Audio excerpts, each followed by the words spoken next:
नमस्कार, स्वागत है आपका JJN न्यूज़ में। आपके साथ मैं हूं निशा। जिस तरह से लगातार निकाय चुनाव को लेकर जो प्रत्याशी हैं वो डोर टू डोर जा रहे हैं, जनता से अपना समर्थन मांग रहे हैं और निकाय चुनाव में अब कुछ ही समय बचा है और 25 तारीख को ये फैसला हो जाएगा कि जनता ने इस बार किसके हक में मतदान किया है और किसके सिर पर मेयर की कुर्सी का ताज सजाया है। लगातार चुनावी दौरे हम आपको दिखा रहे हैं, कांग्रेस के दिखा रहे हैं, बीजेपी के दिखा रहे हैं। इसी कड़ी में इस वक्त हम मौजूद हैं हल्द्वानी की नीलियम कॉलोनी में, जहां पर बीजेपी की आज सभा यहां पर होने वाली है, जिसकी तस्वीरें आप देख सकते हैं कि यहां पर भारी संख्या में लोग इकट्ठा हुए हैं जो आज यहां पर बीजेपी के जो कार्यकर्ता हैं उनको सुनने यहां पे पहुंचे हैं। मैं आपको बता दूं कि मेयर प्रत्याशी गजराज सिंह बिष्ट यहां पर पहुंचे हैं, साथ ही सांसद अजय भट्ट यहां पे पहुंचे हैं। चलिए बिना किसी देरी से इनसे बात करते हैं और जानते हैं कि किस तरह का चुनावी दौरा बीजेपी की ओर से किया जा रहा है, कितनी तैयार है बीजेपी इस बार मतदान के लिए। सांसद अजय भट्ट जी इस वक्त हमारे साथ मौजूद हैं। सर, जिस तरह से लगातार बीजेपी जो है वो तूफानी दौरे कर रही है, हल्द्वानी के अलग अलग क्षेत्रों में, वार्डों में जा रही है, किस तरह का जनता का रिस्पांस आज नीलियम कॉलोनी से आप लोगों को मिला? जो भीड़ मैं देख रहा हूँ, लोगों का स्नेह जो मैं भारतीय जनता पार्टी के प्रति देख रहा हूँ, अद्भुत है।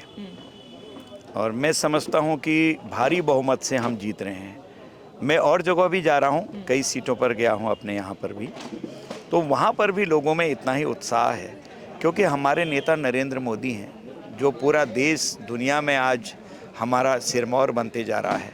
और यहाँ प्रदेश में हमारे नेता धामी जी हैं। UCC जैसा कानून पहली बार यहाँ लागू हो रहा है और भारत में कहीं नहीं हुआ है। पूरे राज्य अब हमसे उसका नमूना ले रहे हैं कैसे बनाया है। विकास की नदियाँ बह गई है। जमरानी मार्ग हमने यहाँ बना दिया है। 710 करोड़ रुपए नैनीताल के लिए हम इतना बड़ा प्रोजेक्ट ले आए हैं। रोड का चौड़ीकरण, उसका डबल रोड बना रहे हैं। 1500 करोड़ रुपए का हम वहाँ पर रोपवे लगा रहे हैं। और अब हर घर में जैसे नल खोलते हैं पानी का, वैसे ही गैस का खोलेंगे। करीब 320 करोड़ रुपए लगभग उसका भी पिछली बार हम ले आए हैं। तो इस तरह से काम चल रहा है। अभी कोई काम ऐसा नहीं है। जो 2200 करोड़ दिए हैं उससे हल्द्वानी का कायाकल्प हो रहा है। अभी 1400-1500 करोड़ के काम हो गए हैं, शेष पैसे के काम अभी होने हैं। इसलिए लोगों का अथाह स्नेह है। चुनते क्यों हैं कि हमारे लिए अच्छा काम करना। कोई न खाऊंगा न खाने दूंगा जो स्लोगन दिया था नरेंद्र मोदी जी ने, हमारा बूथ का कार्यकर्ता भी उस पर अमल करता है।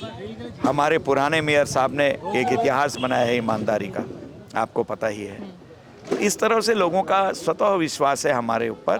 भारी बहुमत से हम हल्द्वानी तो जीत ही रहे हैं, साथ में हम बगल में हमारा रुद्रपुर और काशीपुर और इसी तरह से अन्य मेयर जितने हैं हमारे, जो नए भी मेयर सीटें बनी हैं, भारी वहाँ पर एक हलचल है, एक तूफान आया है भारतीय जनता पार्टी के पक्ष में। और जो हमारी नगर पंचायतें हैं, नगर पालिकाएँ हैं, उसमें भी भारी बहुमत से हम जीत रहे हैं। कांग्रेस के तो कई लोग छोड़ के जा रहे हैं इस बार, बड़े बड़े लोगों ने छोड़ दिया है, उनके प्रवक्ताओं ने, उनके नेताओं ने काम कर रहे हैं। सर, जिस तरह से ये लास्ट सवाल लूंगी, जिस तरह से आपने भी वार्ड की यात्रा करी है, तो वार्ड में सबसे ज्यादा समस्या आपने क्या ऑब्जर्व करी है? वार्ड की यात्रा भी आप वार्ड में गए हैं, लगातार जनता के पास जा रहे हैं, जनता की समस्या जो आपने ऑब्जर्व करी है कि इस वक्त जनता सबसे ज्यादा किस चीज से परेशान है? इस समय जनता के मन में सिर्फ भारतीय जनता पार्टी को वोट देना है।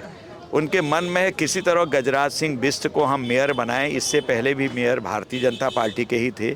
इतना पैसा आया उस समय, गजराज जी आएंगे, केंद्र में हमारी सरकार, राज्य में हमारी सरकार, वहाँ मोदी जी, यहाँ धामी जी, सांसद हमारे, अन्य जितने भी नेतागण हैं हमारे। अगर मेयर हमारे आ रहे हैं तो जितना हमारे पूर्व मेयर साहब को मिला है उतना ही हम फिर और भी कई चीज़ों को ले आएंगे, सारे समाधान हो जाएंगे।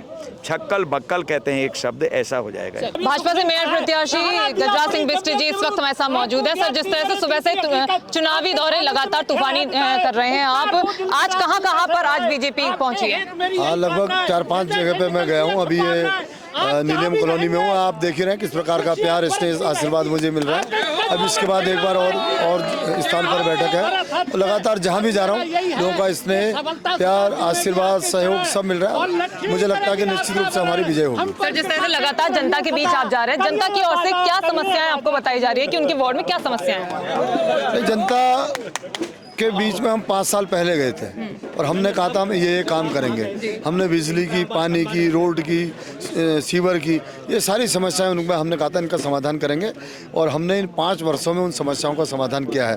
कुछ काम और अभी रह गए हैं, उन कामों को भी हमने वचन दिया है कि हम जिस प्रकार से पिछले 10 वर्षों में काम हुए उस काम को हम और आगे बढ़ाएंगे। हल्द्वानी अब प्रगति की ओर बढ़ रही है, तो निश्चित रूप से और हल्द्वानी और तीव्र गति से बढ़े उस ओर हम प्रयास करेंगे। विपक्ष को क्या कहेंगे जो लगातार धरातल पर जाकर जनता के बीच समर्थन मांगने जा रहा है? नहीं, वो तो भ्रम फैला रहा है, केवल झूठ बोल रहा है। और मैं समझता हूँ कि मुझे आज लगभग जिस दिन से उन्होंने समाजवादी पार्टी का समर्थन लिया है उस दिन से मुझे लगातार राज्य आंदोलनकारियों के फ़ोन आ रहे हैं। वो लगातार मुझे समर्थन दे रहे हैं और कह रहे भाई ये कांग्रेस ने पहली बार अपने जीवन में सबसे बड़ा अगर कोई गलत काम किया है तो निश्चित रूप से समाजवादी पार्टी का समर्थन इस प्रदेश के अंदर लिया है। तो देखा आपने, आज हमने आपको दिखाया है कि किस तरह से लगातार चुनावी दौरे कर रही बीजेपी की क्या कुछ आगे की रणनीति है और जिस तरह से जनता का समर्थन बीजेपी का कहना है कि उनको मिल रहा है। ये तो आने वाला समय बताएगा कि इस बार जनता ने किस पर भरोसा जताया है। सांसद अजय भट्ट से हमने आपकी बात कराई, मेयर प्रत्याशी बीजेपी से गजराज सिंह बिष्ट से हमने बात कराई, जिन्होंने क्या कुछ आज पूरे दिन का कार्यक्रम रहा और आने वाले समय में किस तरह बीजेपी काम करने वाली है, ये सब हमने जाना। फिलहाल इस खास ग्राउंड रिपोर्ट में इतना ही। मैं निशा अपने सहयोगी गणेश के साथ JJN न्यूज़ हल्द्वानी। नमस्कार।